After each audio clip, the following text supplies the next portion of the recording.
welcome to Namestorming, tips to help you find a lasting identity. I'm Diogo Vasconcelos, co-founder of Nerd Monkeys. I do consulting, dev, production, and I absolutely hate PowerPoint presentations. So here I am.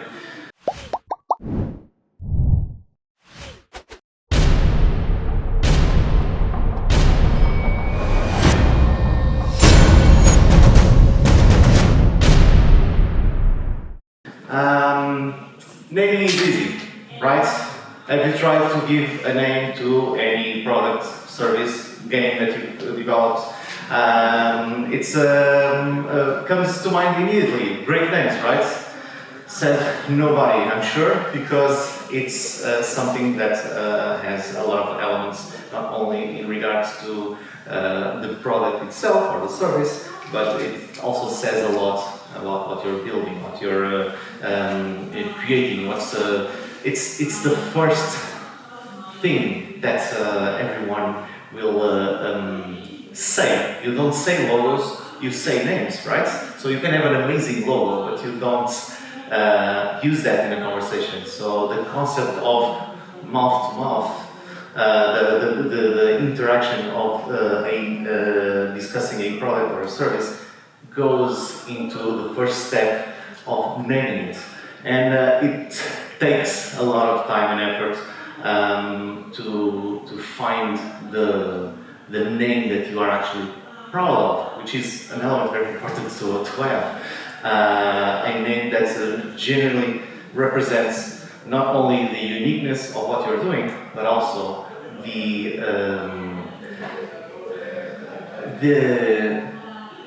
identity of what you're doing.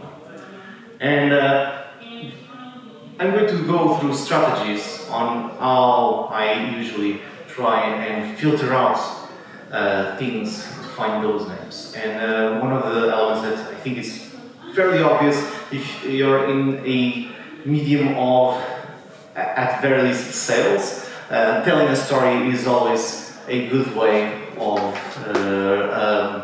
reaching out.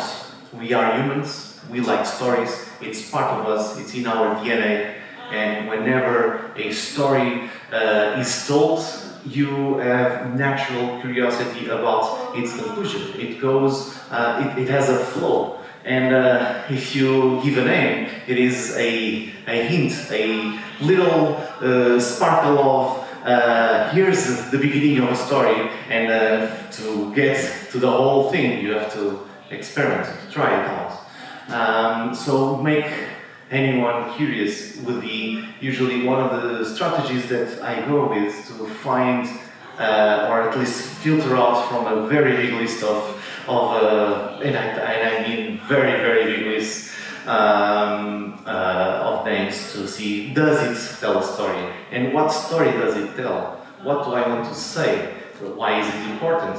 Ask constantly, in all steps. Asking constantly is very, very important.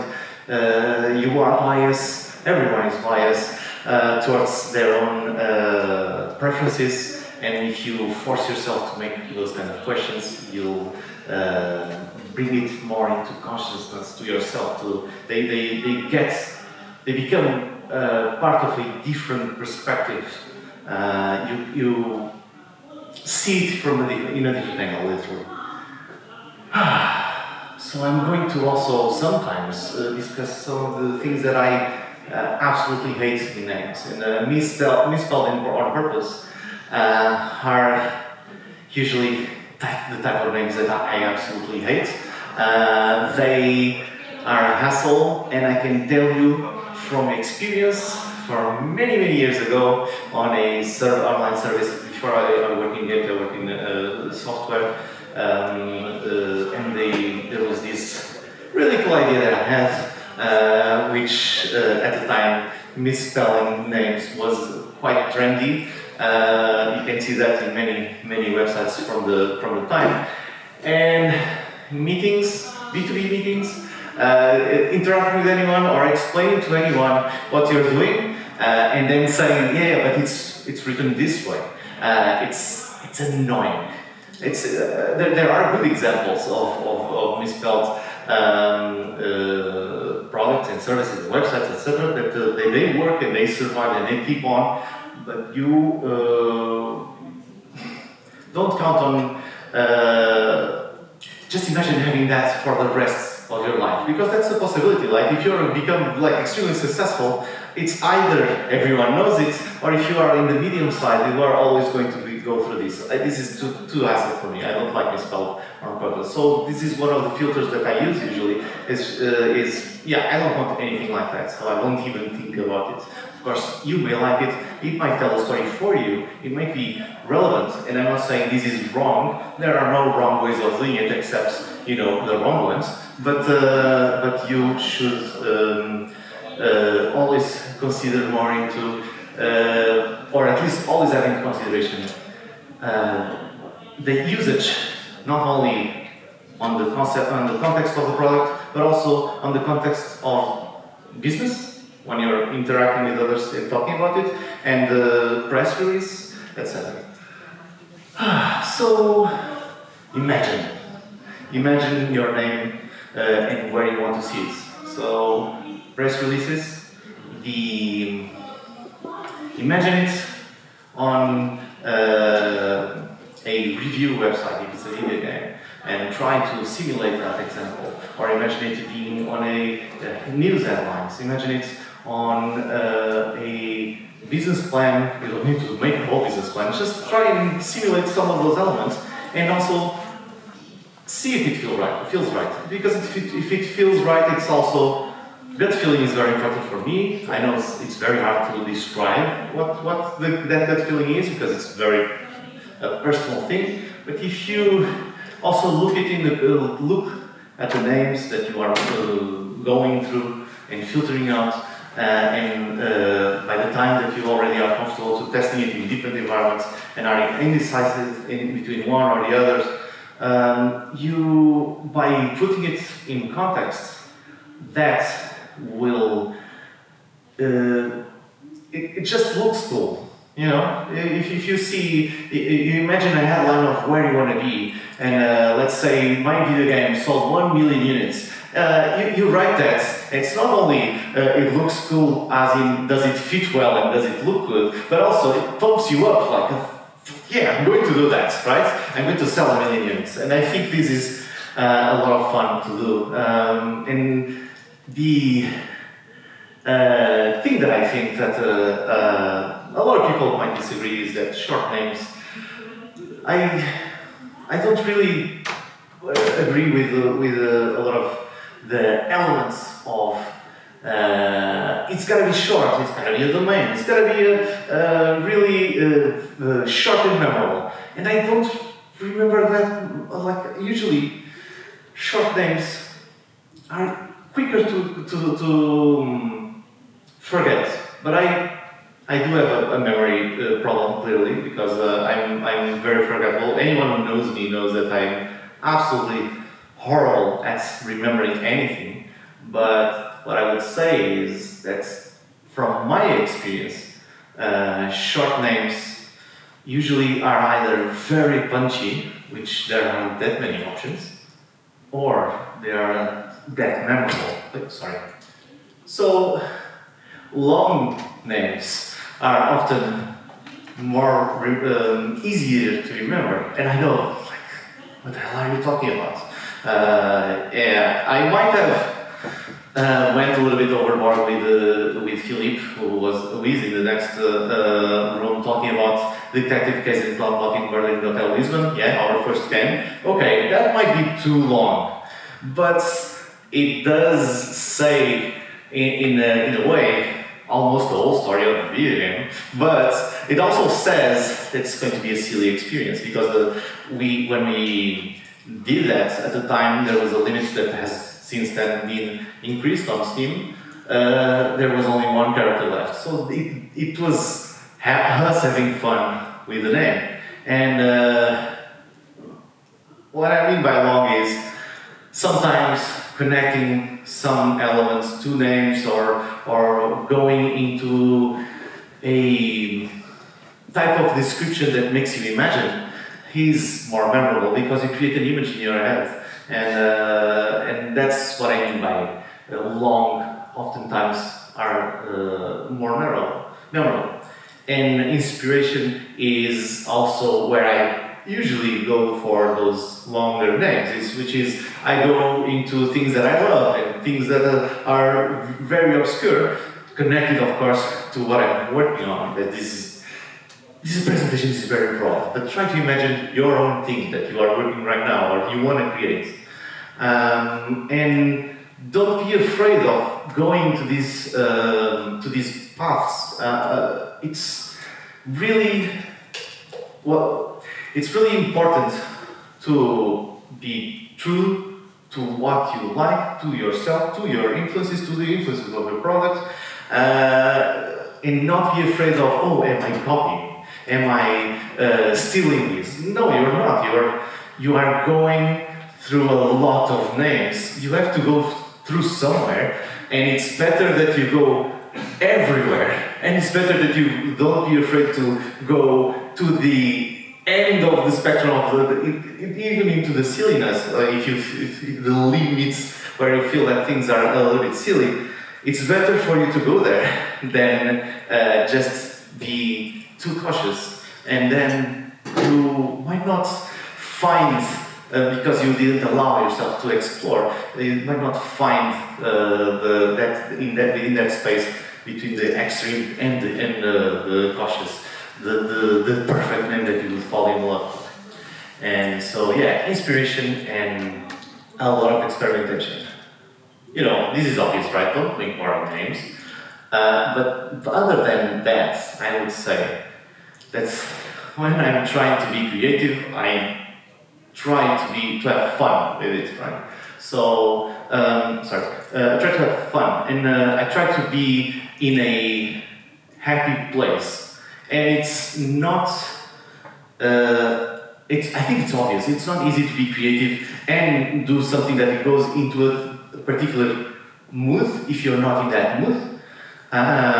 It's very hard for me, at least, to not bring my mood to affect how I'm creating, and so name creation is also a thing. If I am I'm trying to create a new project, I just came from a big, complicated, I'll just say it, like, I bankrupted the company, okay? So that's what happened, and it took me a year and a half to get out of that.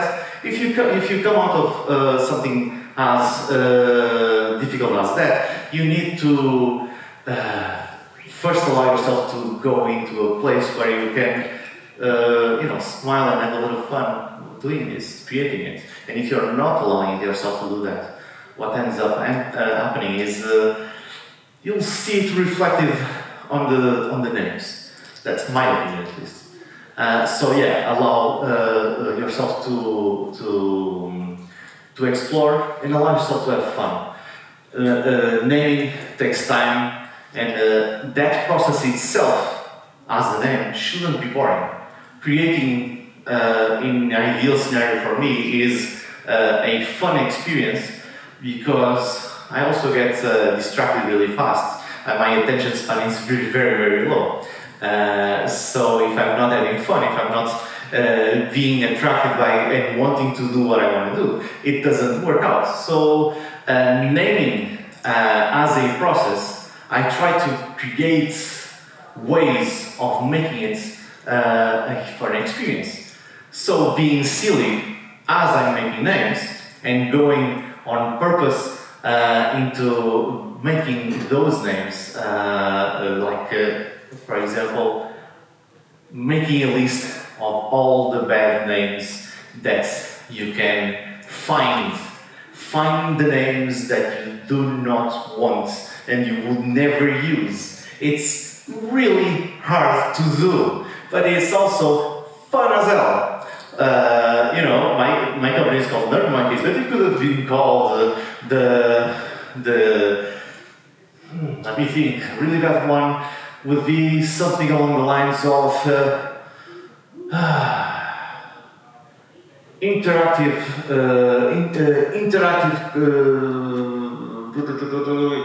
interactive IT production corporate, corp or whatever, something really stupid. Those names have a purpose though. It's not just being silly for the sake of being silly.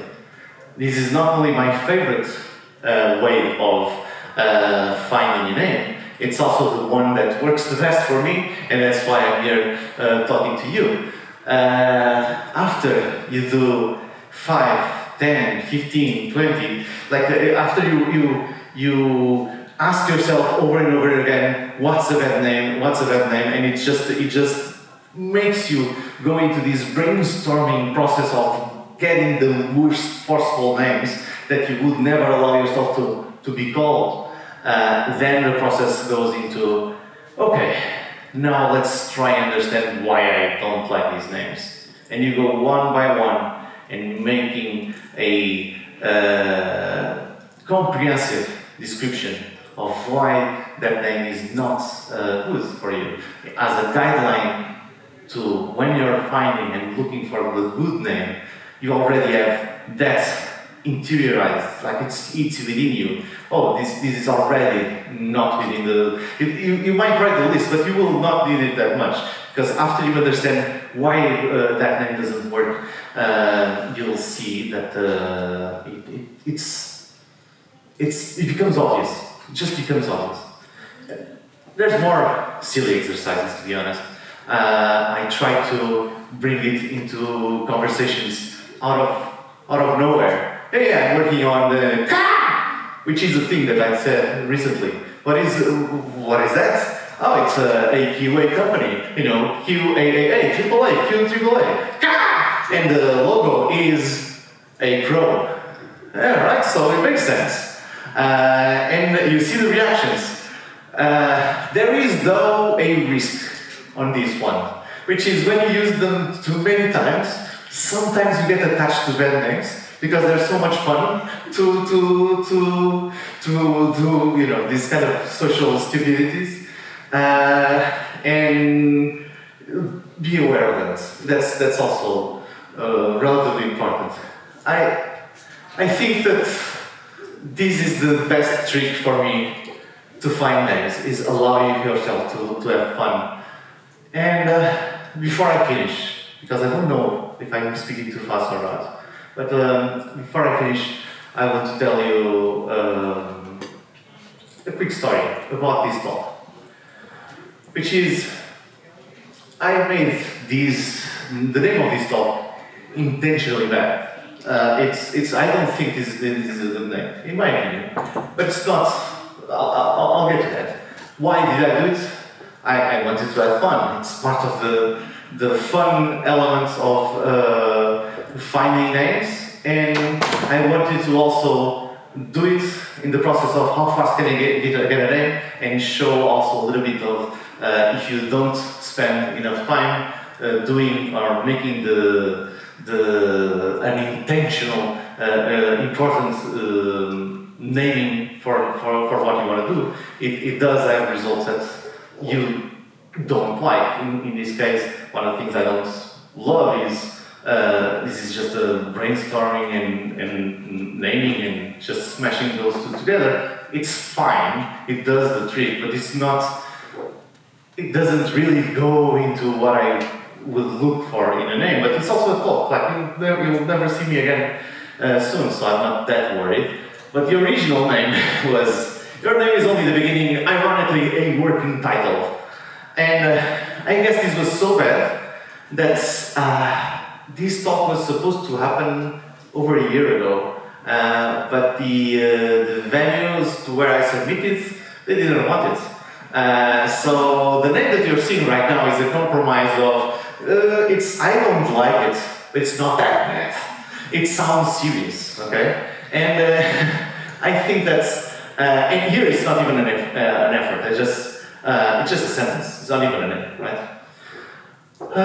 So, you know, it's a balance between sounding serious and interesting, and my personal choice. Remember that naming stuff is also, it's for you, not only, it's for you, for others, but it first of all, you have to be proud of that you're going to say it a lot of times. Names are things that are intended to be lasting. They will be with you for a long time. As your own name is there for a long time, it is the intent of your business, of your product, to last a long time. So you'll be saying it a long time. And if you don't like the name that you chose, it's just, every time you say it, every time it comes out, it just gives that tiny little feeling of, this is not the, it's not the perfect thing. So yeah. The new title, Namestorming, is, as I said, is that what I said before on the word smashing? This was the slide to say that. So I got ahead of myself again. And here we are. I guess it worked. I guess the in-between is good enough to talk about. What are the conclusions from this talk in remote? Is the following. When I'm asked to help with a name, usually what I find is someone that wants to delegate that name and not think about, please solve me this, give me a good name. I don't want to think about this. And I think that's the moment that you should be already asking why is that happening, right? If you're creating something, why wouldn't you want to name it? Why wouldn't you want to bring that additional element to it, that personal level to it? And I guess it's also overwhelming to name things. It's scary. It's a big responsibility. It is the thing that gives the first identity to that. And that's why it's not a fast process. It should not be a fast process. It should not be something that you do it without really thinking. And ideally, and even against me, you should even give it to someone else to do it unless they are professionals around that. It's more of you should take the time. It took us 3 months and something to arrive to the name of the studio, Nerd Monkeys. And I remember some of the names were really bad, intentionally some of them. Some of them were, is it good though? Does it ring well? Is it there? And then, even by the end of the list, by the final 5 names, I remember us forcing us to be around those names for a little while to try and feel the name and see if it sounded good. And in the end, Nerd Monkeys was the perfect name because it sounded a little bit silly, it sounded a little bit serious, it was in between for us. It explained a little bit of who we were and also tells a little bit of the story of who's behind. I think. But it took a long time. And it's really, there's no way around that. Maybe AI, I don't know. But there's no way around it, at least that I know for now. And that's the lesson I wanted to go for. The best tip is the journey and the friends that we make along the way, and the ones that we say goodbye to, even though they made us laugh. I guess that's it. I of course have many little tiny silly things and stories, but I also think that I'm not... Okay, I have 5 minutes. I can do 5 minutes. Can I? Yes, I think I can. See, you go. Okay. This is my LinkedIn, by the way. Please follow me if you'd like. Naming stuff is a lot like creating any other thing.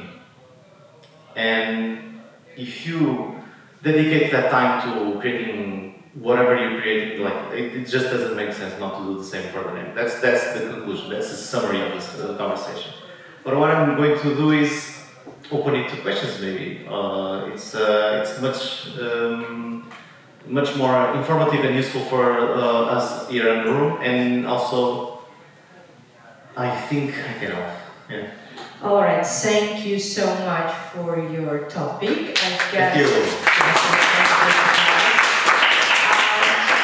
I guess there should be some questions from the audience. Do you have any? Yeah, please.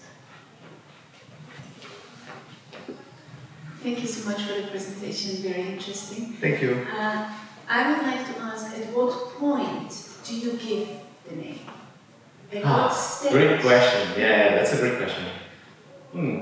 So, it is not all naming processes are equal. No, they are not all equal. And the level of importance plus the existence of a deadline makes that a completely different experience. If you have a deadline to name a thing, there's already the answer that you need to have it by that time. But how do you deal with that in the process? Is you add more rules. I find that adding rules to some arbitrary, some with a lot of meaning, but adding rules to the process creates the limitation, creates a lot of forces you to be more creative, forces you to go deeper, forces you to think harder and faster as well. That's how at least I see things. And the moments where you decide, I would say, is the following. So you need to, you of course want to test the name, right? You want to test the name, you want to check out what's the opinion of others. But my experience as well with testing the name is everyone will have an opinion, and their opinion is affected by their own experiences. And that's not a bad thing.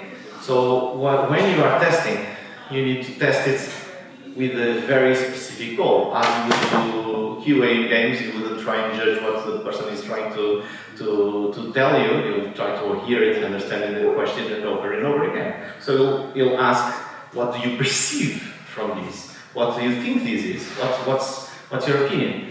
For a more broader group, of course. And also, I would ask all of my most honest friends, what do you think about the name? And usually they'll destroy everything, but in a way that hopefully is constructive enough. I reached this point of showcasing it by around 3 to 5 names on the list. That's when I start to go through that process. Because if you do it earlier, you'll have too many opinions. It's going to be to branch out into a lot of information. It's going to be overwhelming to deal with. Even 5 is already in the limits of what the hell do I choose? Especially when you have very close ones that you really like. It's your responsibility to kill off the ones that you like up until 5, 4, 3. Sometimes you just find the one. Sometimes even within the 5 you are forcing yourself. Yeah, I love this one, but I guess I should have put this one. When you find the one, yeah, test it. Go for it. Test it. Give more options. But that's the moment. Even if you put in 2 or 3 that you don't like.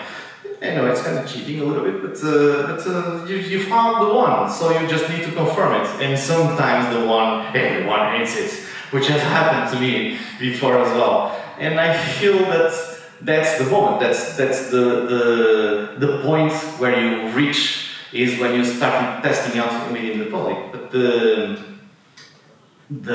deadline element to it creates this process much more difficult, right? Because gathering a group of ideally non-biased people and asking takes time, right? If you're doing it by yourself, it takes time. You can hire that service, I guess. But asking your friends is easy. Just send them a message. What do you think about this?